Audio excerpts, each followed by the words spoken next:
Who am I and what am I doing? I am a food addict and I am an alcoholic and I want to recover. And to that end, my job today is to trust God, clean house, and help others. All right. So we're going to roast some vegetables. Let's dive in. First thing we're going to do is prep our oven. Turn it on to 450 degrees and just walk away. Make sure your rack is in the center of the oven.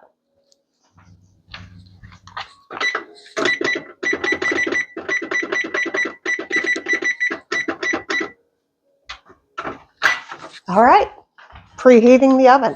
Second thing we're going to do is we're going to get a pan ready.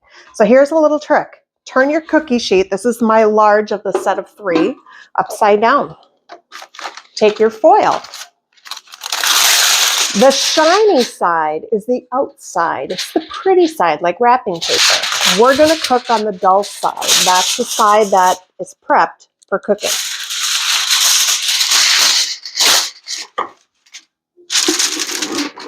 Dull side down.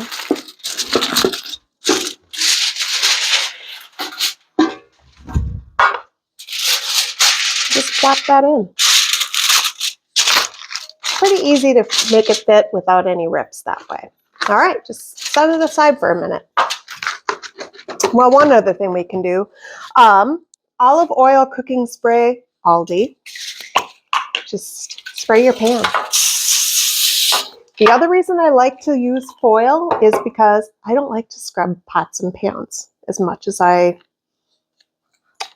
don't have to, I don't. I usually cook always on foil or parchment paper. Yes, you will see studies that say cooking on foil is unhealthy for you for various different reasons. You do you, and that's all you can do. All right, we are going to start today with Brussels sprouts. Ooh. This is a bag of Brussels sprouts. They're organic, and I get them at Costco. So the first thing that we're going to do is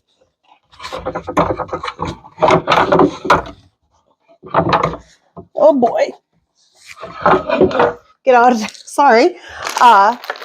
our cutting board, and I'm going to get out my smaller paring knife. I'm going to pop the bag open, and we're going to, if you wanted to, you could pour these into a colander, give them a solid rinse.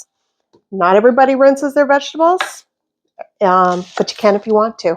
So what I am doing is, you can see kind of this spot right there. All I'm going to do is just cut off a little piece of that, and then I'm going to cut them in half.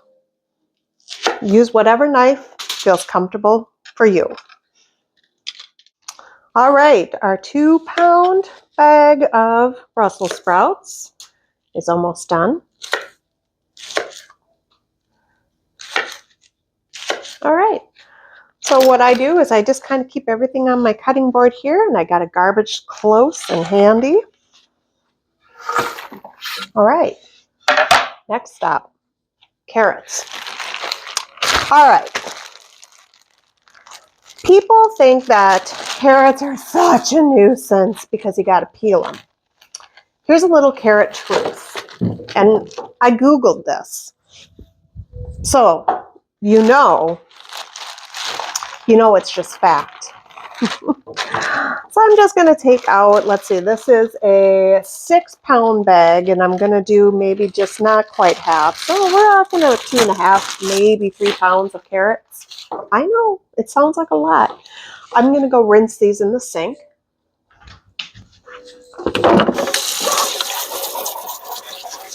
All right.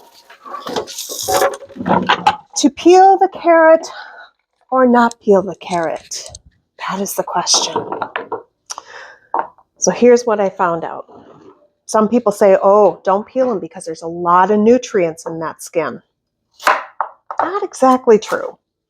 The biggest part of the nutrients is actually in the center. So when you're peeling something away from a carrot, you're really not taking away any of the nutrients.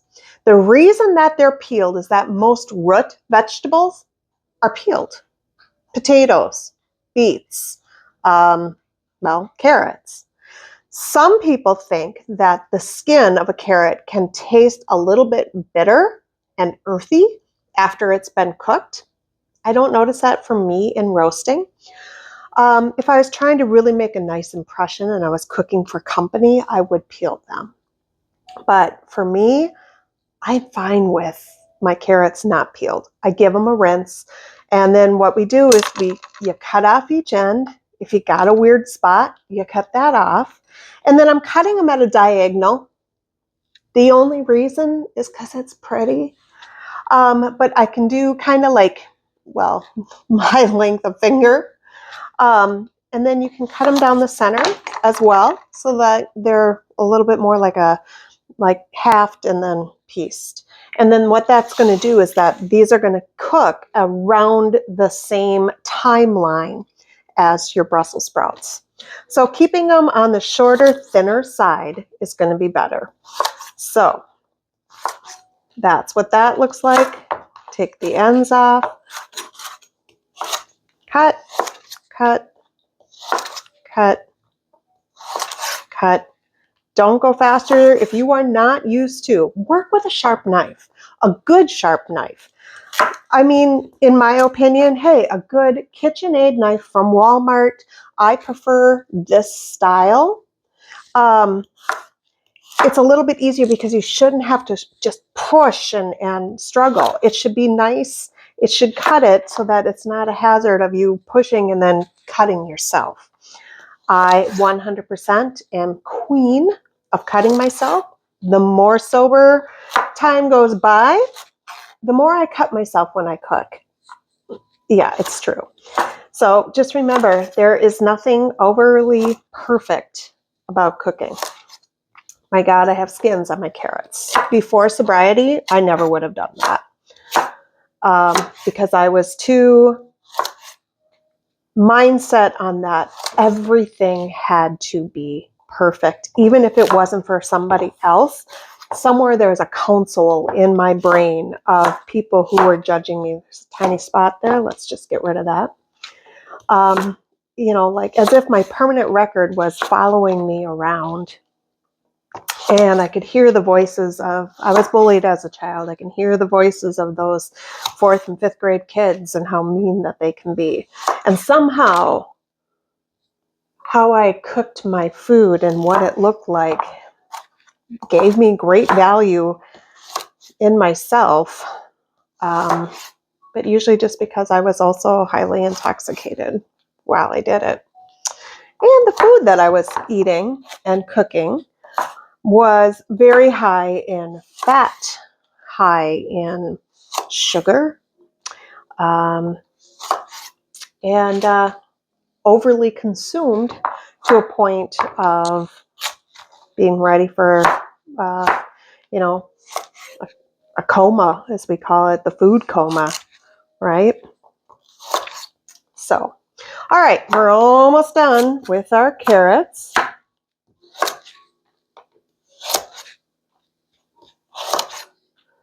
I'm just stacking them right on my sprayed pan. We're going to divvy them around in a minute. We don't have to worry about that right now. Okay, here we go. See, I just poked myself. I didn't cut myself, but I poked myself. All right. I get asked a lot, how does my husband, how does he eat in our house? He also eats the way I do, mainly because I cook and he loves fresh vegetables. But he is he has a frame like me. He's, like my height. He's whatever manly weight that he is, regardless. When he started eating the way that I eat, he also lost about 15 pounds. And he really does throughout, because he is a normie. He doesn't crave food, blah, all of those things that we say about our normal eaters. He does have an exceptional sweet tooth, and the longer that he's away from sugar, of course, he doesn't crave the sugar, and he notices it in his joints. He notices in how he feels. He notices it in his brain. So he really has learned to just kind of stay away from the foods that we don't have in the house. So I can't say that he's perfect, but he gets to make the choices that are best for him. My food plan is for me, and that's what I have to worry about. I love to cook for other people, but I can't control how they eat, what they eat, when they eat. This is for me and my body. And that's all that I can control. Is be where my hands are, take care of me. All right, let's get rid of this. Got my little garbage here. All right, one more thing. I love green onions. Yeah, this is a 2-pound bag of green onions that comes from the Costco that I prefer to shop at is a business Costco. And so therefore they cater to restaurants. And so they have these giant bags of Brussels sprouts, giant bags of green onion, giant bags of carrots, all the things. It's a great and really inexpensive way to get your vegetables. So what I do is I cut off just, maybe the top inch or two, unless they're like a little ickier, and I just keep going down. But these are just perfect right now. And then I line up the white ends and give them a dice down. And then I look at them this way through my bifocals, and I see if I've missed any little ends with the little hairs on them. I just cut those off. All right. Now, I am not going to do these real, we're going to couple of inch segments, not fine chop. This isn't for like a garnish. So these are just, onion is a vegetable, and I weigh and measure it, and I love onion. So we're putting these green onions all in here as well. Now I'm going to start kind of mixing them up together so that we get some of the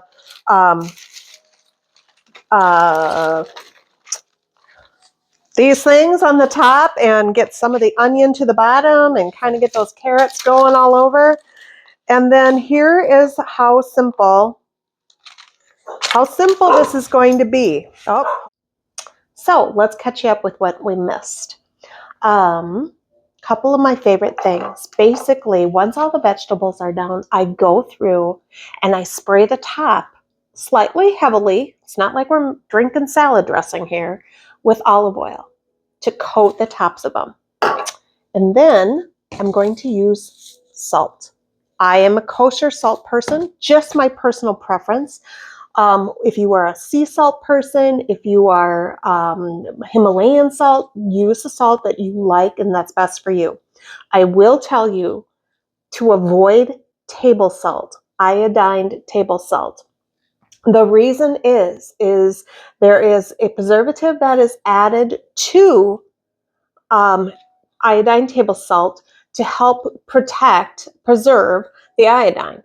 And that is called dextrose. And if you ever look at almost everything that you like, I know I ruin everything, there's going to be dextrose in it. And the problem with dextrose for us who are compulsive food eaters and addicts and that are avoiding avoiding sugar is that dextrose, though it is a food preservative, so they can say it's just a preservative, tells the brain that something tastes sweet.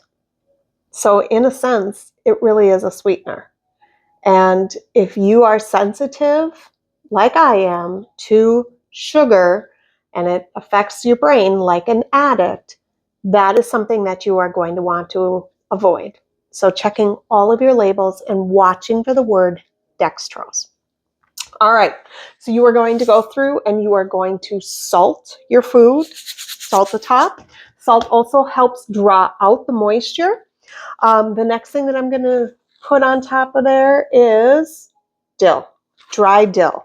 Dill is very bright and flavorful. I love dill on my roasted vegetables. And then, of course, garlic powder because, right? I mean, it's garlic. I love garlic. So I put an ample amount. I put a good amount of all of these herbs and salt on the vegetables. Yes, it's easy to oversalt things, so some of that kind of be cautious of. But I really don't run into issues with over herbing things.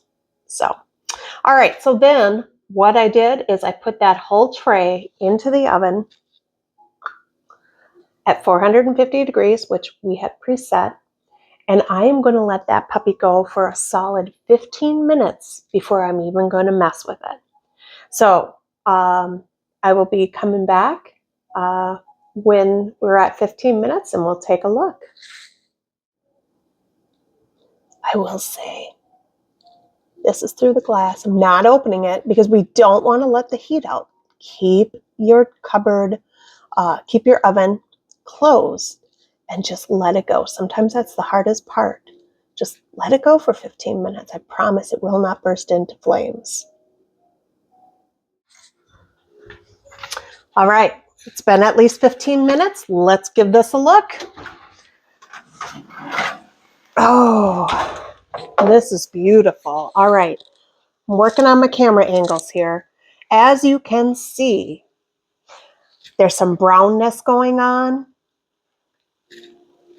There's steam evacuating. This just looks amazing. So what I'm going to do is I am going to give this, I love my wood spatulas. I'm going to give this a toss. And you can see the bright, happy green color from like steamed vegetables. So basically, like right now, we're close to just nicely steamed vegetables. So yeah, you can kind of steam vegetables in the oven. It's also known as roasting vegetables. It's all in how dark you like them and what consistency of crunch that you like them. I think the Brussels sprouts probably are just a nice al dente right here, but I like that roasted, crunchy, crispy, browned goodness of roasted vegetables. And my carrots are like, they're probably a perfect al dente. So a good snap, but still steamed all the way through. It's going back in for another 15 minutes, so about a half hour total. We're going to have a little bit more brown, a little bit more steam coming out, and oh, they're going to be amazing. So, all right, back in they go.